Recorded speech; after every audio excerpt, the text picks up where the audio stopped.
You said that, hey, we need to go with evidence. You didn't name any scholar for us to understand.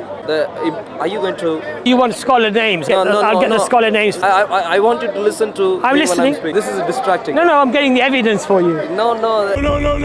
You're keen for the evidence, but please go ahead. I'd really like for you to... Don't worry, I'm paying attention. You pretended you knew it when it comes to history, but you clearly have demonstrated you haven't got a clue. Overwhelming majority of Christian scholars, for example, Bar Ehrman, who left Christianity, Raymond Brown, John Dominic, Bruce Metzger, James Dunn. These are all heavyweight Christian scholars. They accept the Bible has been changed, it has been corrupted. Why should I accept something that your own scholars do not accept? Why should I accept that if your own people don't accept that?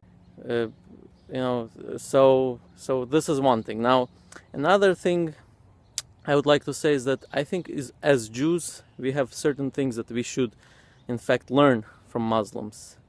And as hard as it is to admit, but certain things I think the Muslims are doing it more correctly than we as Jews do. And I'll give you several examples.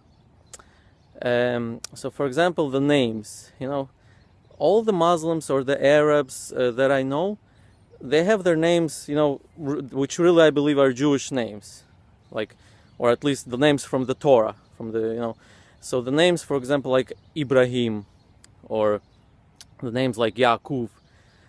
And what I noticed is that Muslims, they pronounce the names, their children.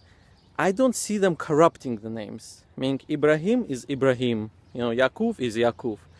Whereas with Jews, there's, unfortunately, I notice corruption. For example, Abraham, for some reason, becomes an Avi, or Yosef. Yosef is a beautiful name. Yosef, for some reason, becomes Yossi or Sefi.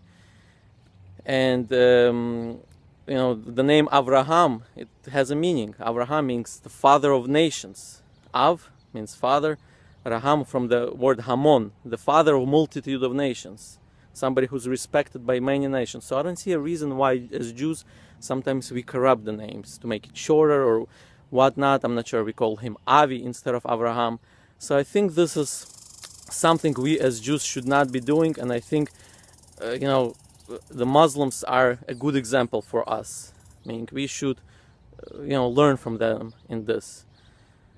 Just because we have, I think it's maybe part of the what's called like the exile mentality that unfortunately we still have. As Jews, we've been exiled for 2,000 years. We've been persecuted, scattered throughout the nations, and maybe somehow we got the tendency to try to hide, the authenticity of our names. Like Abraham, maybe a Jew is embarrassed to say it, in public, or call his children Abraham, so they started changing the names and whatnot. And I think this is part of the exile mentality. But now we've been back to our land, it's already been 60 years, a little bit more.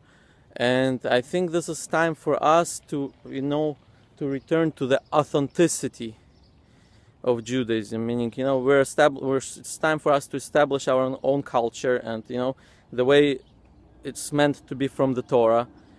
And without trying to hide things. And I think this is one thing that we should learn from Muslims are the names. Another thing. Shalom Mishpacha. My name is Rabbi Mort, and the video is going to be called Prophecies of Muhammad, the Ishmaelite prophet, in the Bible, in the scriptures. We'll start out with a quick prayer. Aromimcha Hashem, ki deltani. Shalom Shalom Yerushalayim. We start out with Book of Deuteronomy, chapter 33, verse 2. Hashem came from Sinai and rose up from Seir unto them. He shined forth from Mount Paran, and he came forth with thousands of his saints. The simple explanation in here is that the mentioning of Mount Paran is the Mount of Ishmael, which may refer to also Muhammad. We also discussed Song of Solomon, chapter 5, verse 16. Yes, the name Muhammad does show up.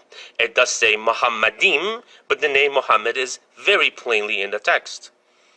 I also discovered in Isaiah, Ishayahu, chapter 60, verse 7, which I'm going to read for us. All the flocks of Kedar shall be gathered together unto thee. Rams of Nebaioth shall minister unto thee. They shall come up with acceptance of Hashem's altar, and he will glorify the house of his glory. So it says, and I will glorify the house of my glory. When he says, and I will glorify the house of my glory, it's referring to, it could only be Kaaba. In Mecca, the sacred house for the glory of Elohim that Abraham built with Ishmael. We keep going into Isaiah 60, chapter 1 through 7. In Isaiah 60, 1 through 7, a prophecy about a prophet bringing a light of Hashem to the world. This holy prophet or holy man would appear in a time of darkness, filling the world and covering the earth. He would appear to eliminate the darkness and spread the light of Hashem and his praises. In Isaiah 60, verse 3, we read, and the Gentiles shall come to the light. And that means this prophet would arise among the Gentiles, and his light he would fill this place where the nations would come and visit. In Isaiah 60, verse 7, we know plainly is about Kedar, where its flocks and tribes would be gathered together. We go to also book of Jasher, Hayashar, chapter 25, verse 16, which is also found in Bereshit, Genesis chapter 25, verse 13. Also 1 Chronicles 1:29, and it says, and Ribah bare unto Ishmael Nebaioth, Kedar, and Abdeel, and so on. I finish this with Song of Solomon, chapter 1, verse 5. I am black but calmly, O ye daughters of Jerusalem, as the tents of Kedar, as the curtains of Solomon. Shalom. قال عذابي أصيب به من أشاء ورحمتي وسعت كل شيء فسأكتبها للذين يتقون ويؤتون الزكاة والذين هم بآياتنا يؤمنون الذين يتبعون الرسول النبي الأمي الذي يجدونه مكتوبا عندهم في التوراة والإنجيل يأمرهم بالمعروف وينهاهم عن المنكر ويحل لهم الطيبات ويحرم عليهم الخبائث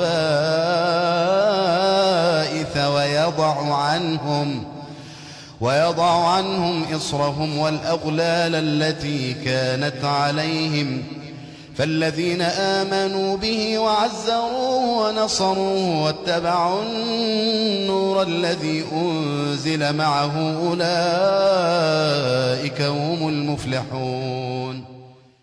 Et regardez, chose assez remarquable, le seul peuple au monde, la seule ethnie au monde qui sert le même Dieu que nous, le Dieu d'Abraham, Dieu unique, éternel, n'ayant ni femme, ni fils, ni petit-fils, ni Saint-Esprit, éternel, sans image, sans représentation, le seul peuple au monde, c'est Ishmaël, l'islam. Tous les autres ont une représentation, ou pas de Dieu du tout, ou plusieurs. Le seul qui sert le même Dieu que nous, le Dieu unique sans forme, elle, c'est eux. Donc dans leur essence, ils ont quelque chose. So when talking about a common heritage, in our Jewish literature, we are taught that there is such a thing as a common faith, a fundamental religion which all men are born into. And this is a basic faith which is obligated on all mankind. In the past, we've called it by different names, Yirei Shamayim, which means the fear of the people who have fear of heaven, Ger Toshav, or Bnei Noach, the children of Noah, or during Hellenist times in Greek it was called Theosebea. And according to the school of thought of Rabbi Ben Moshe, this fundamental faith is also called by the name Islam. Some have suggested that this refers to the great number of non-Jewish believers who came to sacrifice the Qurban Shlamim in Jerusalem together with the Jews. Salamai, Muslimai, Muslimi. This could be a clear indication in our literature that Islam is an ancient religion dating back to the time of the Second Temple, or even earlier. And if Islam's roots, if the roots of Islam are the same as what we call Bnei Noach, then for us it is much older. This is the religion of Noah. This is the religion of Adam himself. The closeness of Islam and Judaism has always been understood by biblical scholars until recent years. The close relationship with the Jews, the 10 lost tribes, the Arabs, the Rechabites, all this was assumed to be true. It was only with the advent of German revisionists like Wellhausen and Buchler and others that this began to change. They introduced ideas that Islam had something to do with worshipping the moon, rocks, or some asteroid that fell. But devout Jews know that this is not true. It's a fact of Jewish law that we believe that Muslims are perfect monotheists. They worship the same God that we do. Ислам, кроме всего прочего, он был так сформирован, что те, кто пошли за Мухаммадом, и те, кто в дальнейшем, так сказать, следовали за этой религией, они, как это сказать, они постоянно находились в состоянии общения с Творцом. То есть христианин, он там, если ходит раз в неделю, в воскресенье в церковь, это хорошо. В чем тоже, так сказать, да. А мусульманин, он 5 раз в день опускается на колени. 5 раз в день. Причем строго выведены по времени, так сказать, я же с ними там живу, да. И кроме того, я когда скажем, ездил в Европу, я где-то в Риме, там в аэропорту был, там такой тихий закуточек. Пришло время молиться, значит, я пошел в этот закуточек. Ко мне пришли туда 2 мусульман.